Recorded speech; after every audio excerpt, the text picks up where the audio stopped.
Morning, guys. This is conducting a linear regression test in PSPP. My name is Mauro Tejirina. I'm a student at California Intercontinental University. The GRC 605 Business Research Methodology and Quantitative Stats. Professor Dr. Lu Ong, and this is March 31st, 2019. So the agenda for this presentation, we'll be defining the linear regression test. We'll state the hypothesis, rejection rule, and confirmation rule. We'll explain the variables. We will conduct three linear regression tests.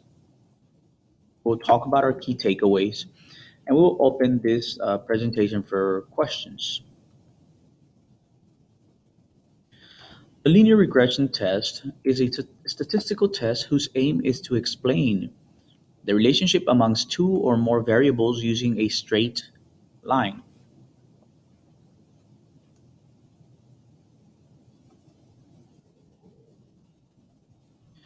Stating the hypothesis. So there are different ways to express the hypothesis for a regression. According to StatTrack, we can state the hypothesis as follows. The slope of the regression, you can state the null hypothesis as follows. The slope of the regression is zero, or beta equals zero. The alternative hypothesis will be stated as follows. The slope of the regression is non-zero, or beta is not equal to zero. Other ways of writing these hypotheses would be as follows. The null hypothesis. There is no significant regressors. The alternative hypothesis. There is at least one significant regressor.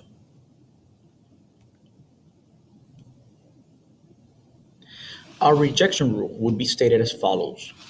We reject the null when our p-value is less than our alpha, where alpha equals 0.05. Our confirmation rule.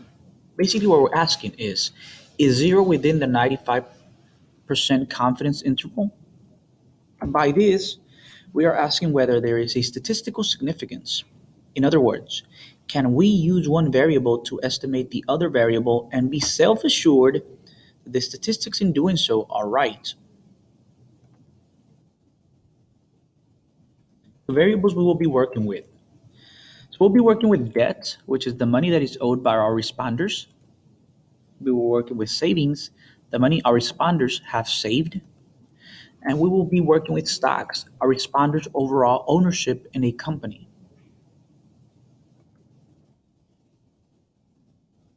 Our first linear regression test. The following regression was conducted using the PSPP program. Our null hypothesis is the slope of the regression is zero. Our alternative hypothesis is the slope of the regression is non-zero. After we inputted our information into the PSPP software program, we found a simple, we conducted a simple linear regression to determine whether debt could be predicted from income, and no significant regression was found. Beta was equal to negative 0.05.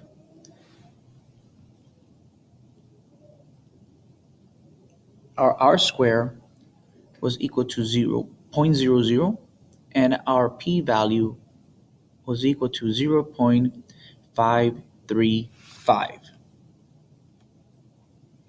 We failed to reject the null hypothesis because our p-value is greater than alpha. If you take a look, here's our p-value.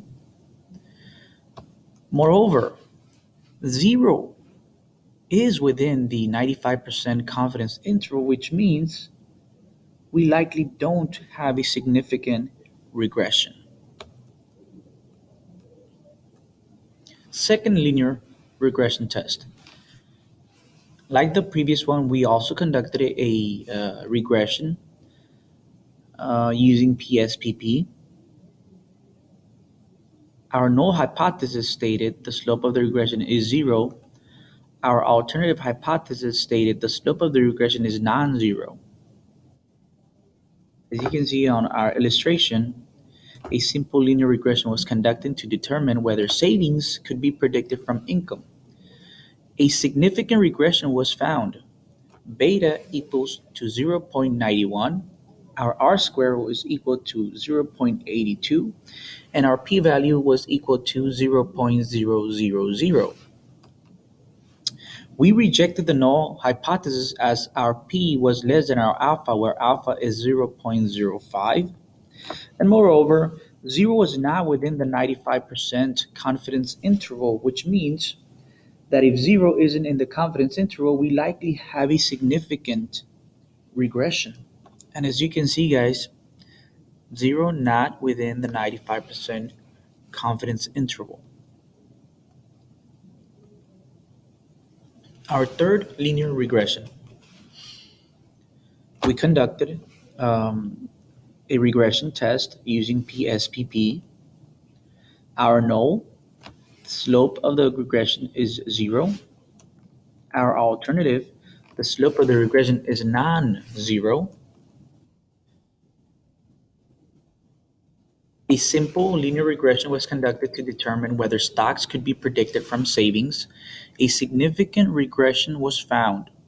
Our beta was equal to 0.28, r squared equal to 0.07, and our p-value was equal to 0.000.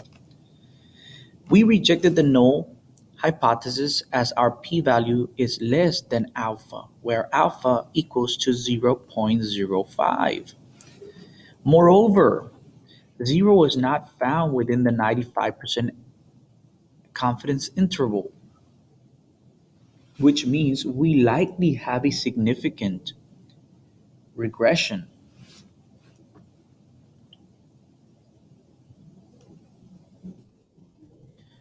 Takeaways. So we used the PSPP to conduct a linear regression test. We stated the hypothesis test. And again, like I mentioned earlier, there's various ways where you can write the hypothesis. We stated the rejection rule. If our null is less, if our null hypothesis gets rejected when our p-value is less than our alpha, where alpha is 0.05. And we also stated our confirmation rule, where the question was, is 0 in the 95% confidence interval? And if 0 was in the confidence interval, we likely don't or didn't have a significant regression. On the other hand, if 0 were to be found in the confidence interval, we likely would have a significant regression.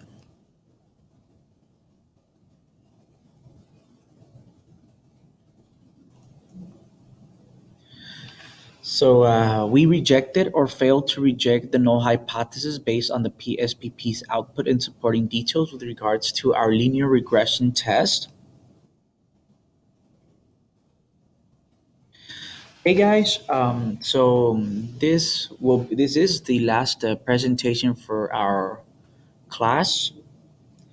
Um, if you guys have any questions, please do not hesitate to comment on the box below, or as soon as I upload this video to our classroom again, please feel free to comment on anything that you believe might help me in the future.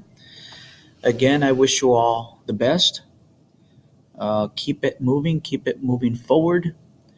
Never let anybody tell you that you cannot do something. You guys have an awesome, awesome, awesome day.